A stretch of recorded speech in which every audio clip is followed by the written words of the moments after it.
And I can tell you that the students coming out of a university are not ready to start working, and that's a shame. That's a shame. They're all in debt up to here, okay, and they don't know how to make a living. That to me is a problem. We have to stop that. And it's especially true in nutrition. So you go get a nutritional degree so you can become a nutritionist, and you learn about organic chemistry. You have to do 800 hours at some soup kitchen or some hospital and stuff like that. And then all of a sudden you get into this real world, okay, and you start dealing with the South Beach diet, with the ketogenic diet, with intermittent fasting, with the pills and the supplements and all this, and you're like, all right, and you try to deal with these issues, okay, with academic knowledge, and it's not working, especially in nutrition. But it's not working on the exercise realm either, okay? So let's talk about, briefly, our approach to nutrition, because you can't talk about metabolic training for the purpose of fat loss or body alteration without talking to nutrition. You cannot leg crank your way to a slim body without nutrition. Okay, you can't, there's not enough metabolic arms that you can do to get you shredded. You might get a little size, definitely get stronger and fitter, but you're not gonna look the way you wanna look unless you deal with this, and this is where we have a little component at the end of our metabolic seminar here especially for body alteration, right? All right, so we look at nutrition, and here it is. It's impossible to lose weight without talking about nutrition, unless you're sick. There's no way, because just at Dunkin' Donuts for breakfast, you can put away in 15 minutes 3 workouts worth.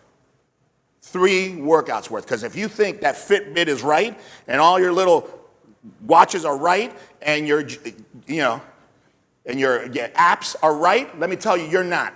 You're not, because if you cycle an hour, you're not going to be burning 800 calories, and that's what it comes out for me.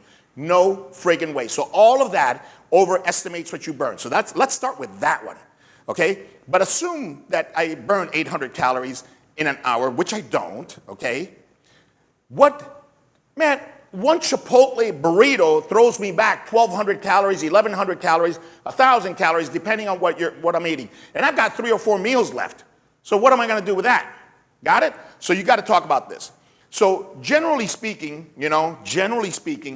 we want to be in a deficit. How much in a deficit? You can't do this 1,200 calorie thing if you're a guy, because I'm telling you right now, your body's going to shut down, lower your metabolic rate, and when you finally tap out of that little experiment, which is 3, 4, 5, 6 months, I don't care how sexy you feel, how much weight you've lost, you're gonna gain it back. The statistics are there. Okay, 95% failure rate within 5 years. 66% failure rate, depending on the study you read, anywhere between 33 and 66 within 1 year. So I don't care who you are, we're gonna dump you into the statistic model, and it says that you will quit and you will gain it back, okay? Not everybody, but most people. So you want to be at a deficit. So let's say you're a guy my size, and let's say with normal activity you burn 2,000 calories, 2,200 calories a day, which is in the ballpark if you're lightly active. And everybody thinks that if they work out 3 times a week, they're active. They're not active. You know, a girl working the lingerie section at Nordstrom is active. If she works 9 hours on her feet and she's moving hangers and, thongs 20 feet forever, that girl is active. The attorney that works out at CrossFit like a fiend 3 times a week, he's not active, okay? If you look at all of the calories that you put in over the time. So you want to be slightly under. So because if you're going to lose fat, one thing's for certain, you got to be negative, because you got to use fat. How do you use fat? Well, you don't have enough. That's being negative. But you want to be negative, very small, which means you're going to do it over time. You can't drop 10 pounds between now and 3 weeks so you can make it to your daughter's wedding looking sexy, because as soon as you have 3 beers and 4 sausages, you're going to be a toad. You understand? You're not even going to fit in your tuxedo. So that's the way it is. You can combine strategies. We have always one strategy. So it's either your ketogenic, your intermittent fasting, your high frequency, high protein, low carb. It's always one thing. And life is not one thing. Life is a multitude of things. So combined strategies is probably the best, and it's the most natural for people. Nobody talks about that. And you can alternate your macros, and that's also normal for people. I mean, even in a tropical climate like Florida, we still have seasons. We still have seasons where we bear some fruit, and some fruits are not like there, and they taste like crap. So even in a tropical environment like Florida, like Cuba, I'm from Cuba, we have seasons. And when you have seasons, guess what?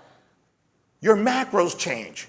That's just a natural thing that humans do. So to say you're on the zone diet, 30-40-30, or you're on your keto diet, anything that you do this to the body with, it's gonna adjust and it's gonna clamp down, and when you finally tap, you're gonna blow up again. So let's talk briefly about some of these strategies, all right? And we're just gonna go kind of briefly through them. And if you want more information, get on that nutrition, man. It's about 4 or 5 hours where we can go into all of this for 4 or 5 hours. We go into genetics and all that stuff. We'll briefly touch on everything, okay? All right, so the best way to go is to include multiple strategies. Now, what strategies could you consider? All right,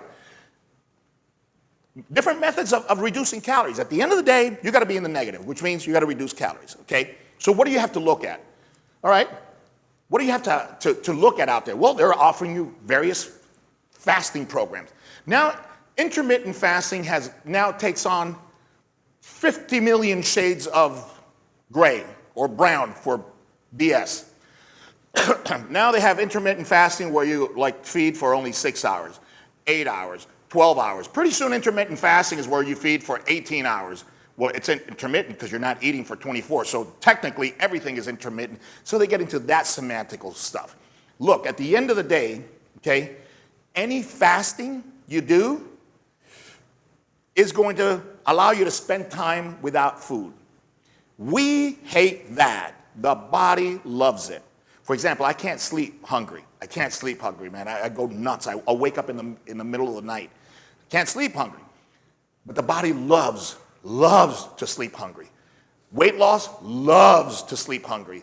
Good hormonal functions in the middle of the night loves to sleep hungry. Why? Because the body doesn't want the burden of digestion. Digestion, man, is a heavy, heavy, heavy undertaking. You think, oh, just have a juice. Just got carrots and this and that. That requires digestion. Forget if it's solid food, and forget if it's heavy food. So you got various fasting programs, and maybe we use some of them, okay? We have various juicing programs. You have the juice, the NutriBullet. The NutriBullet keeps all of the stuff, the fiber and all that stuff. You have juicing, which extracts the fiber and just gives you the juice. And everybody's selling everything because one is the panacea, of course, and one is better than all others, and that's not the case, all right? So I like juicing. Juicing, especially, I like that NutriBullet juicing where I get the pulp and I get the fiber, because pulp and fiber are awesome, okay?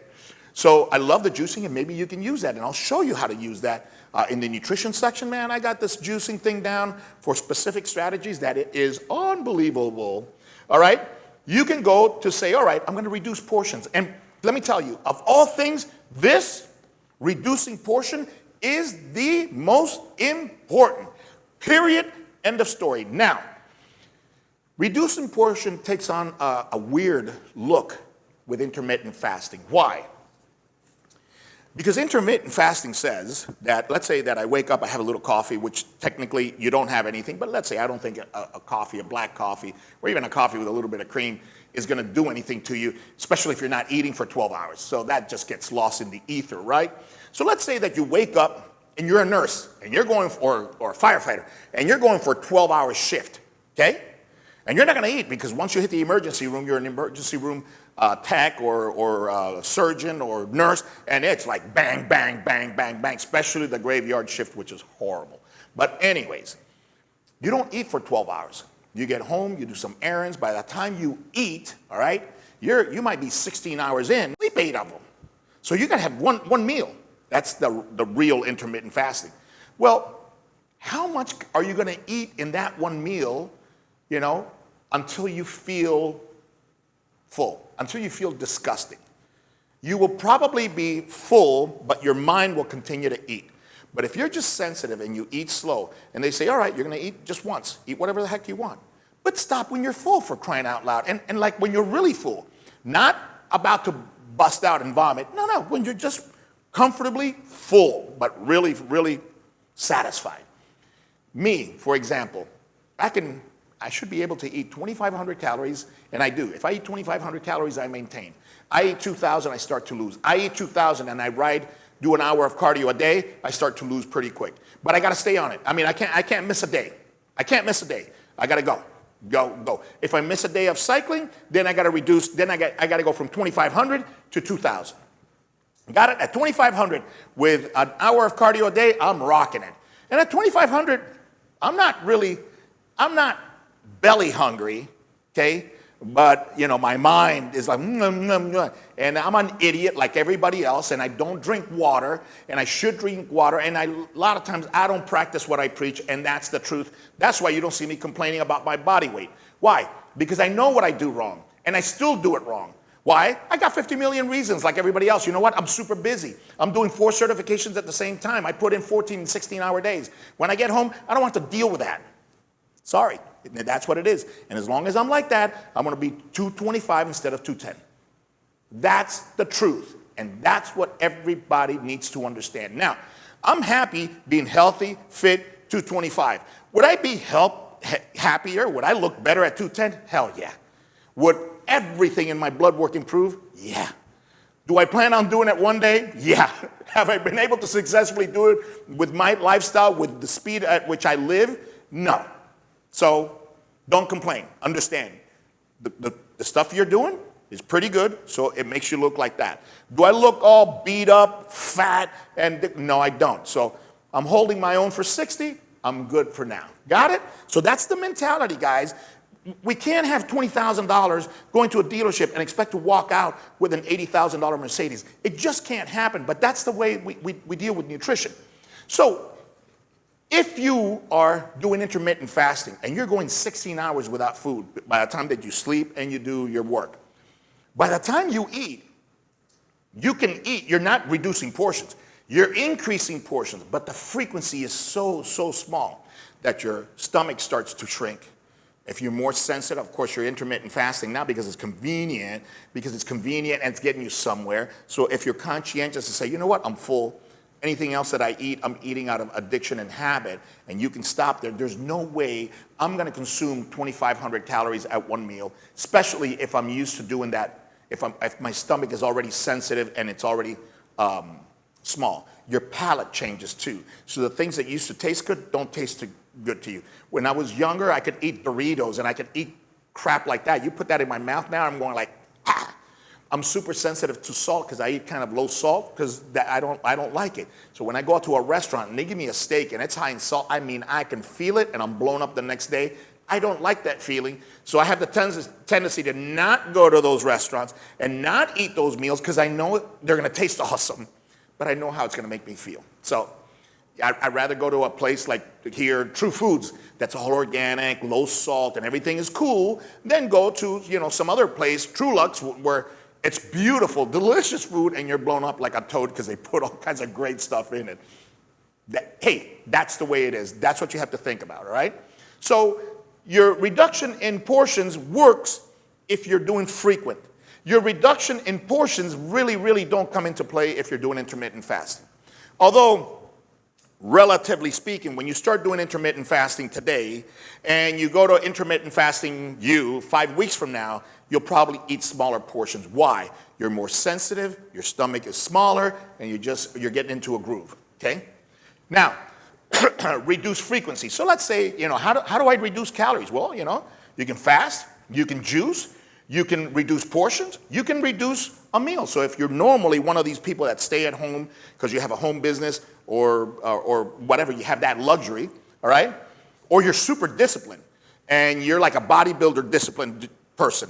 You pack your stuff or you have a company bring you stuff and you can eat frequently. If you're that disciplined, you know, go from 6 meals to 5 so you can reduce a meal. That's fine too.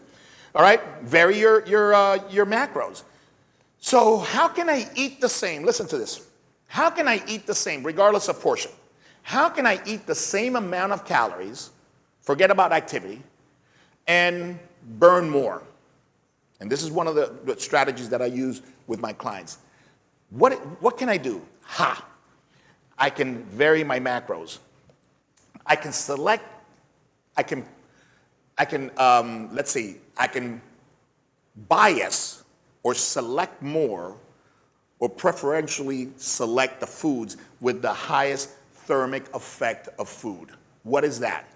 We know that whey protein, you can burn as much as 30 to 40 calories to just breaking the amino acids. So breaking amino acids in the body is a super costly process. So that's why protein has the highest thermic effect, means the highest calorie amount going to processing of food. Thank you for watching this video on YouTube. If you like it, you know the deal. Subscribe, hit the button, hit the bell, do the like, do the heart, the whole thing, man.